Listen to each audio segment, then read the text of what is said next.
Dia masukkan hamburger pelanggan ke kantongnya. Itu makanan malam dia. Yang ini terlihat oleh satu pria yang dewasa. Tapi dalam tatapannya penuh dengan kehormatan. Wajahnya benar karyan. Saat Wallace lewatinya, dia yang tidak bisa diam lagi. Dia buka dompetnya. Keluarkan kartu bisnis dan kasihnya.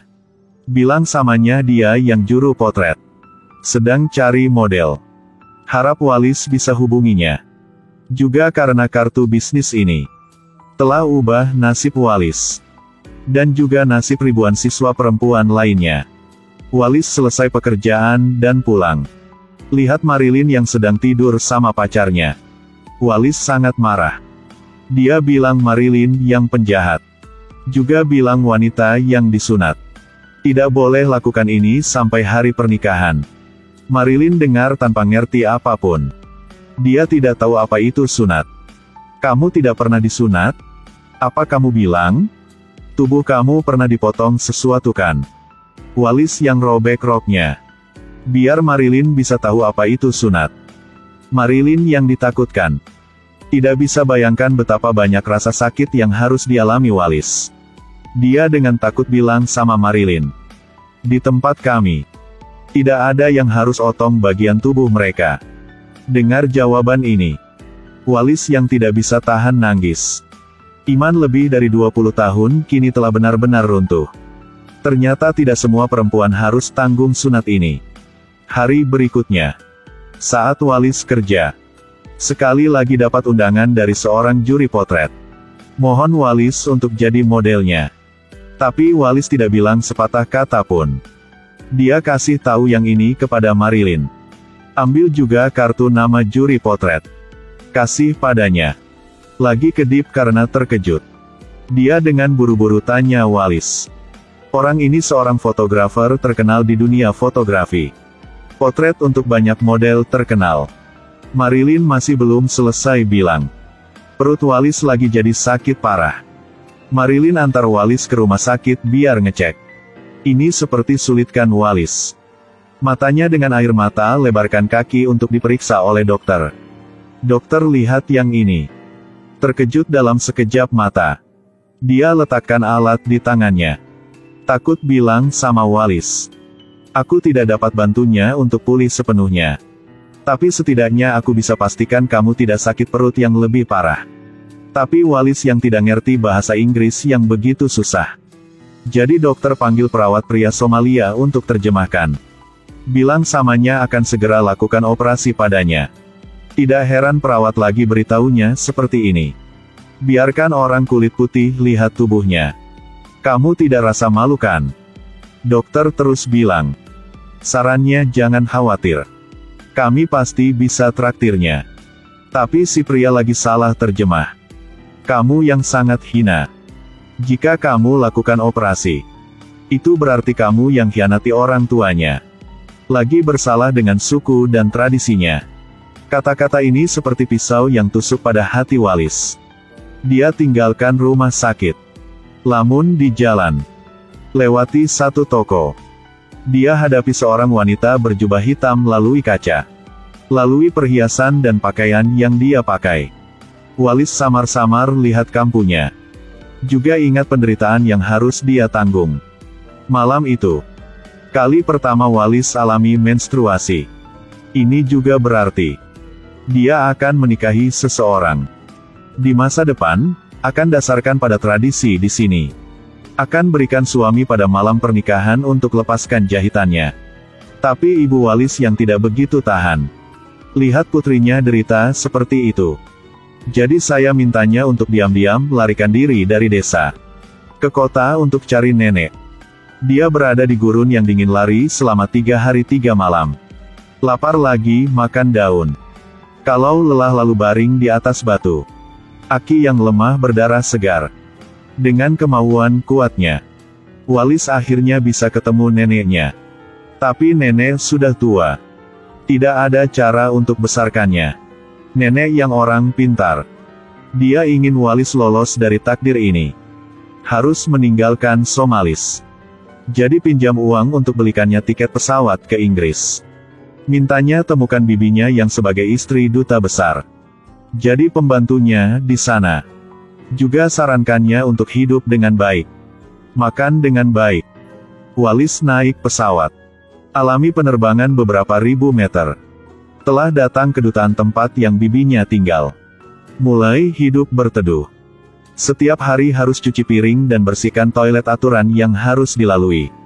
Tapi neneknya tidak perlakukannya dengan baik. Bahkan tidak izinkannya untuk belajar bahasa Inggris. Bibi usirnya keluar. Dia lagi duduk di luar biar diam-diam belajar. Hari-hari berlalu seperti ini. Wallace pelan-pelan dewasa. Tiba-tiba pada hari itu, di televisi datang sebuah berita.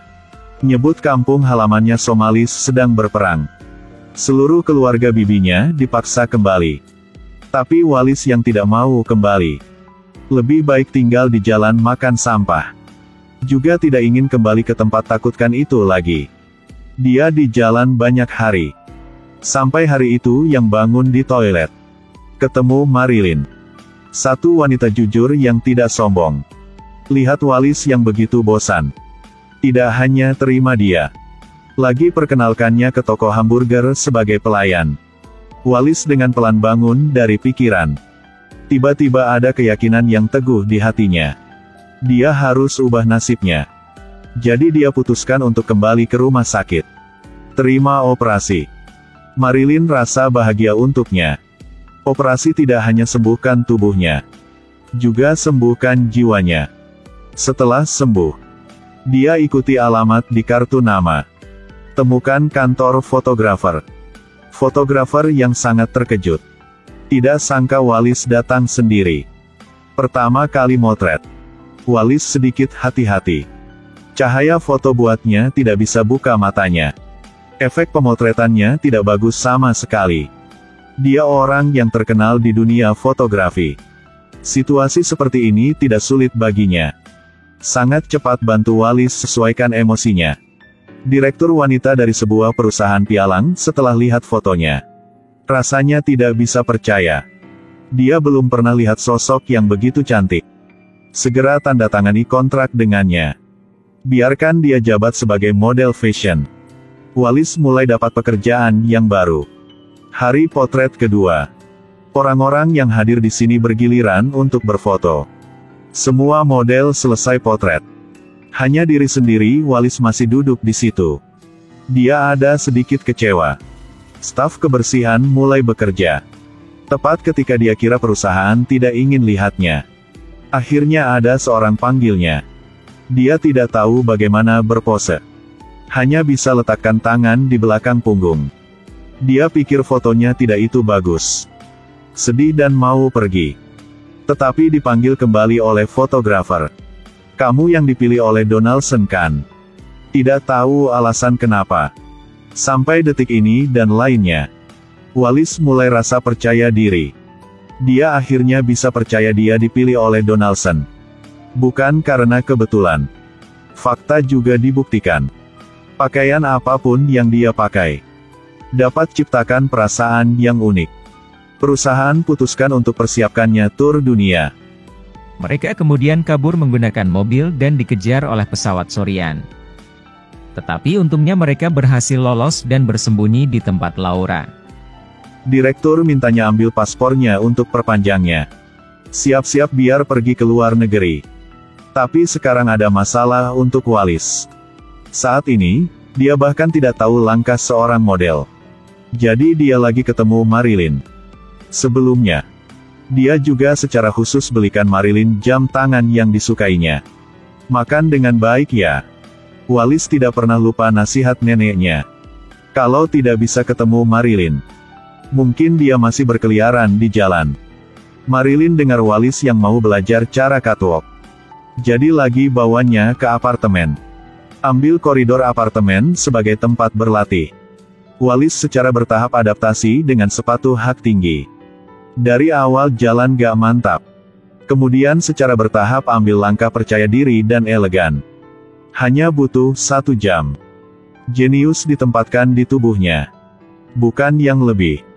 Tepat ketika dia kira dia sudah siapkan segalanya. Hal tak terduga terjadi. Direktur perusahaan datang sini. Marahinya. Karena paspor Walis segera kedaluarsa. Dia saat ini penduduk ilegal. Saat ini, wanita yang selalu diam sudah angkat bicara. Dia bilang dirinya punya cara. Tapi butuh banyak uang. Direktur perusahaan setuju tanpa ragu-ragu. Beberapa hari kemudian, Walis ke bandara. Direktur beritahu semua orang tentang proses kali ini. Semua lagi senyum dengan bahagia. Walis siap naik pesawat. Tiba-tiba ditangkap oleh polisi. Apalagi, masukkan dia ke penjara. Paspor palsunya ditemukan. Walis tidak mau tunduk pada takdir. Tapi sekali lagi dikendalikan oleh takdir. Tidak lama kemudian, direktur habiskan banyak uang untuk jaminan. Selamatkan Walis dari penjara. Sedikit lagi saja telah bisa tunjukkan di panggung dunia. Tapi sekarang lagi jadi jauh. Walis yang tidak mau nyerah begitu. Dia ingin ubah takdirnya. Karena dapatkan surat keterangan domisili yang sah. Walis pilih untuk palsukan pernikahan dengan staf kebersihan apartemen. Mereka berdua potret banyak foto yang romantis. Karena untuk cegah Departemen Imigrasi ngecek dengan buru-buru. Walis terima kasih banyak telah bantunya. Tapi pria itu lagi cintainya. Mau dapat ciuman Walis. Walis dengan tegas tolak. Ini buatnya marah. Tapi hanya untuk sementara saja. Dia lagi minta maaf Walis. Hadapi seseorang dengan kepribadian yang ekstrim begitu. Walis tidak berani bicara terlalu banyak. Hanya diam-diam tahannya. Malam hari itu, Walis dibangunkan oleh bel pintu. Dia tahu itu inspeksi dadak dari Departemen Imigrasi. Buru-buru bangunkan pria itu untuk hadapinya bersama. Setelah buk pintu, 3 pria pakai pakaian barat masuk. Mulai ngecek. Foto yang dipotret sebelumnya sekarang berlaku. Tapi ini tidak bisa hilangkan kecurigaan pihak lain. Pria itu ambil kesempatan untuk cium Walis. Staf itu lihatnya. Akhirnya percayai hubungan antara keduanya. Tunggu mereka pergi. Air mata Walis jatuh. Itu ciuman pertamanya. Lagi diambil dengan metode ini. Beberapa hari kemudian, Walis terima sertifikat kependudukan legal permanen. Dia rasa susu biar percaya. Pada saat yang sama juga rasa sangat bahagia. Dia ucapkan terima kasih yang tulus kepada pria itu. Lalu letakkan cincin itu di atas meja. Walis naik pesawat ke Paris. Mulai tur pertunjukan pertamanya. Murid cantik yang terlihat. Pakai jubah hitam dengan hati-hati ke panggung.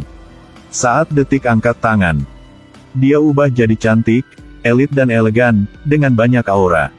Semua merek besar yang dia pakai, juga dapat dengan mudah jinakannya. Aku hanya bisa pikir 3 kata saja. Perasaan premium.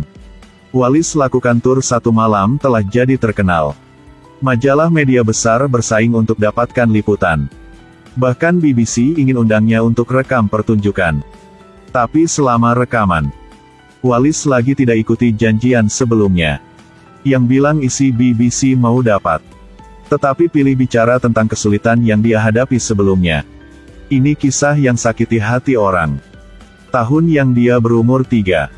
Dia tertidur dan bangun. Ibunya ciumnya. Kemudian bawa dia dalam perjalanan jauh. Datang di depan wanita jahat itu. Letakkan dia di atas batu.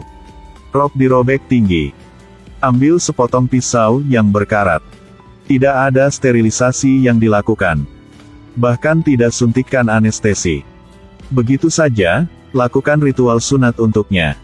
Rampas haknya untuk jadi wanita yang biasa. Setelah selesai potong. Dengar sampai sini.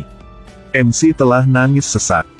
Repertoar ubah kisah Walis jadi majalah. Setelah Donaldson selesai baca isinya. Hati yang simpati dengan dalam. Dia tidak bisa bayangkan di dunia ini. Masih ada tradisi yang sedihkan begitu. Tidak lama kemudian, Walis pilih pensiun di puncak karirnya. Ubah karir dan mulai karir di sunat. Juga dianugerahi sebagai duta besar khusus PBB. Jadi gadis pertama yang secara terbuka diskusikan dan lawan praktik sunat. Dalam waktu pidato, mata Wallace lagi ada sedikit air mata. Dia selamat dari insiden sunat. Tapi dua saudara perempuannya tidak. Salah satu tujuan sunat itu untuk buktikan kesucian dan kebajikan. Tapi rasa sakit tubuh dan jiwa akan ikuti orang seumur hidup. Nunggu sampai malam pernikahan. Suami yang akan gunakan pisau untuk potong jahitan itu. Saat aku masih gadis kecil, aku tidak ingin jadi wanita di hatiku. Sebagai seorang wanita, mengapa harus derita seperti itu?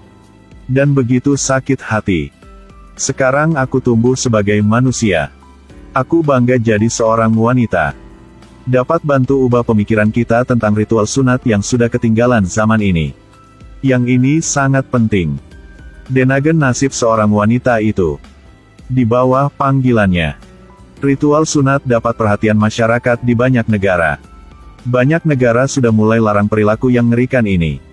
Tapi bagaimanapun, masih ada lebih dari 6.000 anak perempuan setiap hari, data tahun 2000. Dipaksa untuk lakukan ritual ini. Aku sangat suka pepatah dari si nenek di film ini. Derita dalam jumlah tertentu karena pantas dapatkan sesuatu yang lain. Film ini diadaptasi dari autobiografi dengan nama yang sama oleh model terkenal di dunia Wallace Dilly tulisnya. Bunga di Padang Pasir.